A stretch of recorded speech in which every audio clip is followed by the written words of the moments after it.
आपको गिरफ्तार कर लिया जाएगा। मैं पुलिस प्रशासन को बताता हूं, ये आप चूड़ियां पहनने वाले नहीं, हथकड़ियां पहनने वाले ही हैं।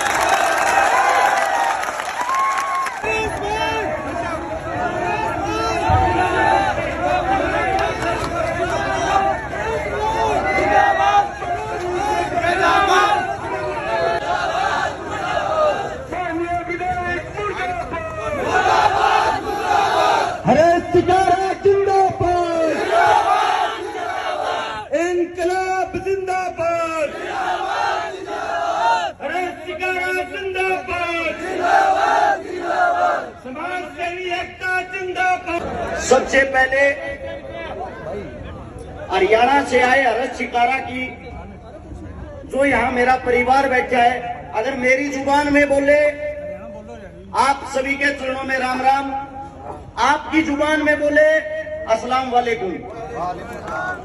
अब आप सभी साथियों से एक विनती है, मैं भाषण नहीं देता, मैं हकीकत बताता हूं। उस हकीकत को गौर से सुनना है और सुनने के साथ साथ उस पर अमल करना है।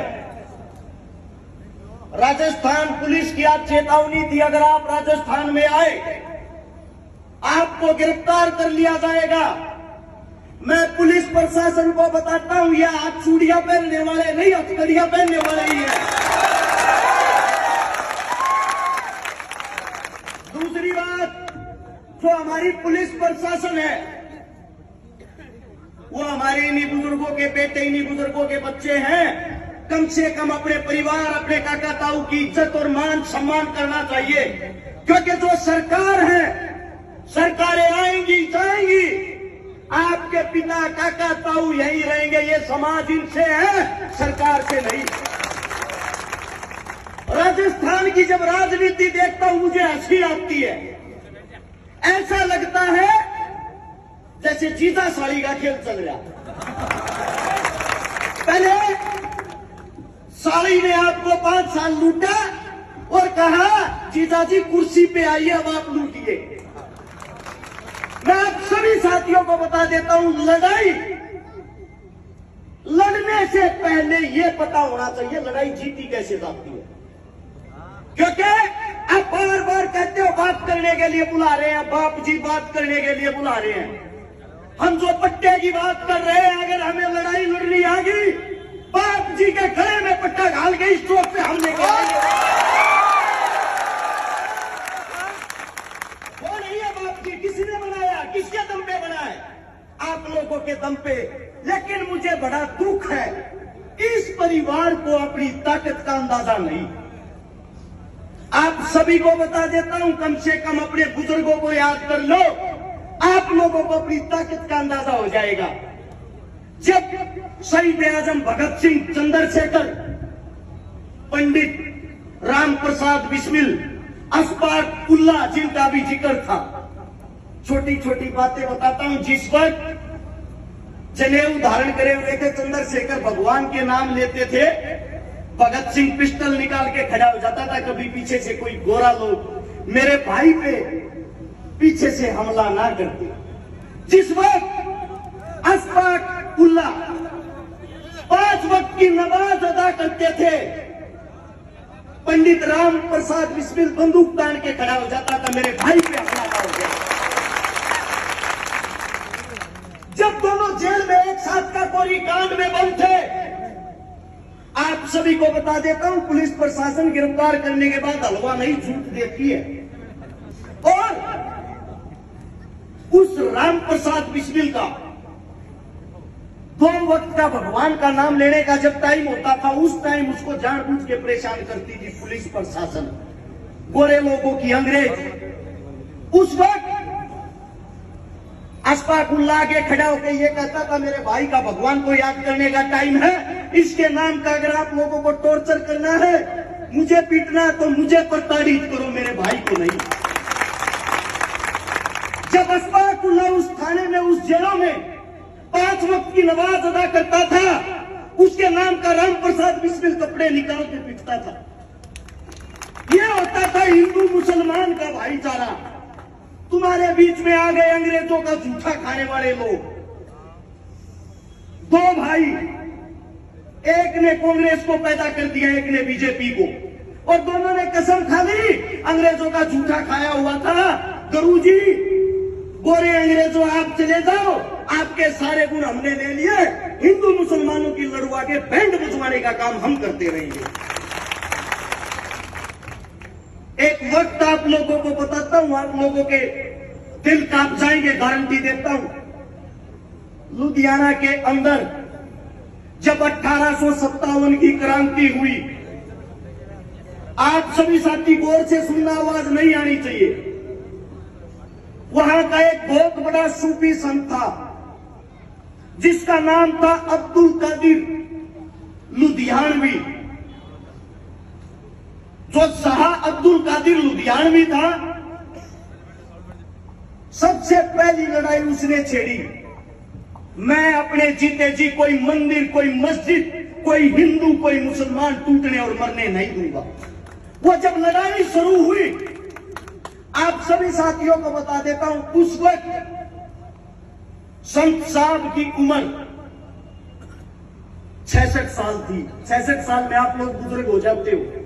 66 साल की उम्र में बुलावा आता है कि दिल्ली पे कब्जा होने वाला है, आप दिल्ली पे आओ। वहां से चलते हैं, खान साहब लुधियाना से दिल्ली आते हैं, अंग्रेजों के साथ लड़ते हैं। उनकी आंखों के सामने उनकी पत्नी तलवार लेके बुजुर्ग अवस्था में 65 साल की उम्र में अंग्रेजों से लोहा ले ली, और वो हमारी माता जी लड़ते लड़ते दिल्ली के दरबारों के पास शहीद हो जाती है। उस शहीद होने के बाद उसके टुकड़े टुकड़े उसके पति के आगे किए जाते हैं, ताकि इसका पति होश खोकर अंग्रेजों को गिरफ्तारी दे दे। और हमारा वो 66 साल का योद्धा सूफी संत दोनों हाथों से तलवारें चलाते हुए अंग्रेजों को गाजर मूली की तरह काटता है।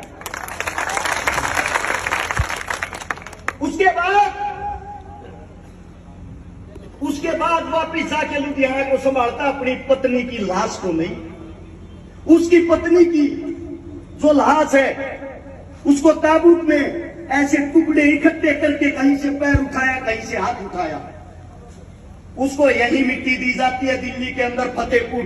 अगर आप अब भी जाओगे आप लोगों को दिखाई देगी।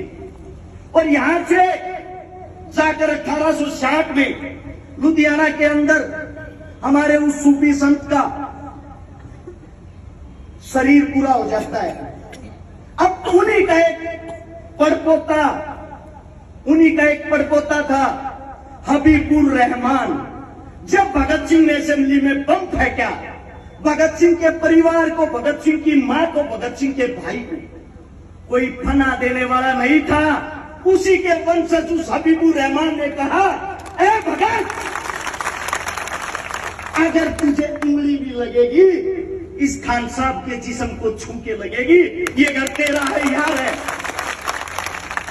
आज भी भगत सिंह के पड़पोते उस परिवार के साथ जाते हैं, उस परिवार के पास जाते हैं और हाथ जोड़कर कहते हैं, आप वो लोग हो जिन्होंने हमारी वंश वेद को बचा लिया। एक आज की दुनिया है, 2 टके के भाड़े के नेता चंद पैसों में 2-4 करोड़ में टिकट लेके आते हैं, माइक पकड़ा, हिंदू मुसलमान करना शुरू, और आप लोग उनके बहकावे में आ जाते हो।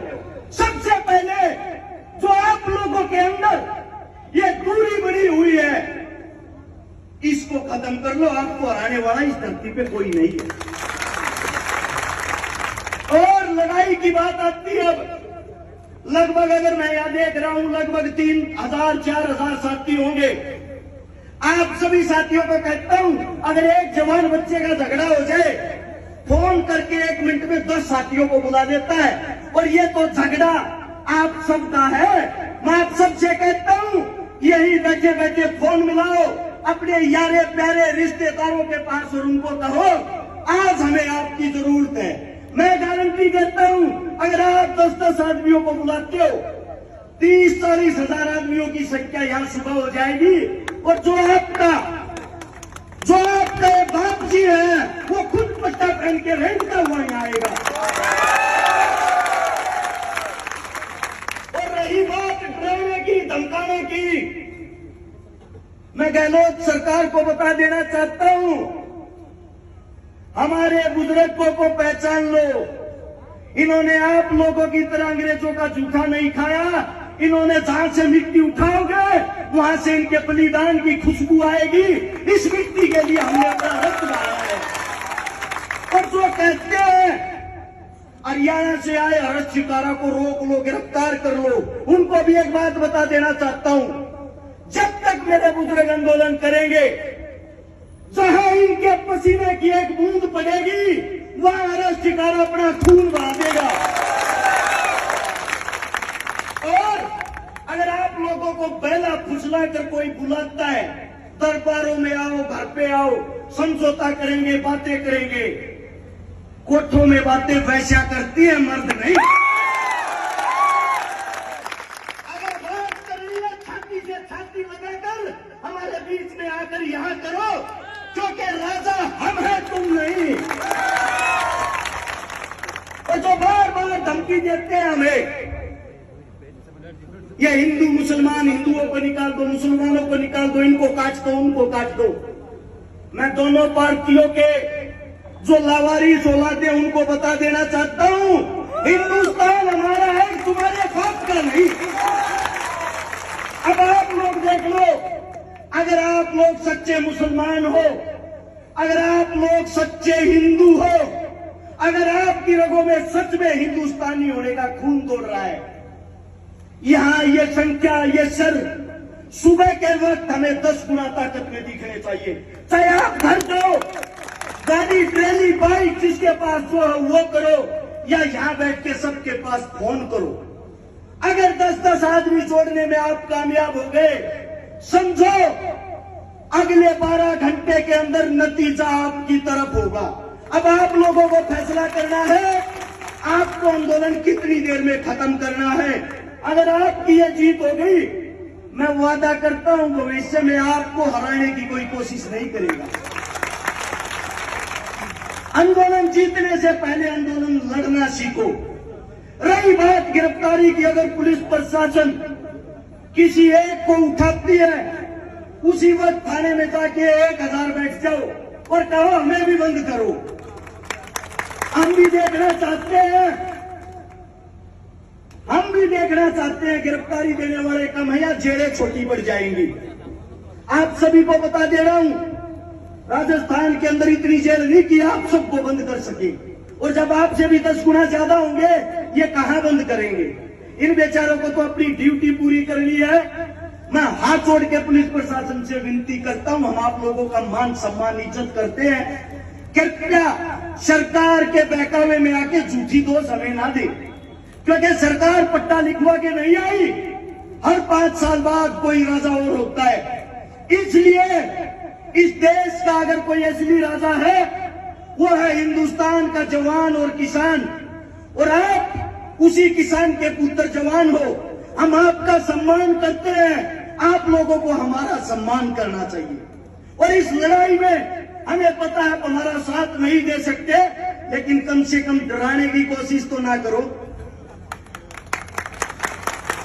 अब आप सभी साथियों से मैं इतना कह के अपने अंतिम शब्द जो कहना चाहता हूं, अपनी जुबान को लगाम दूंगा। इस भाषण को भाषण ना समझे, इस बात पे अमल करें। अपने काका ताऊ बड़े बुजुर्ग सबको बुलाएं, जितना हो सके उतनी भारी तादाद में, एक कोई भी वक्त रख के, एक समय निर्धारित करके 1 घंटे तक अपनी ताकत दिखाए।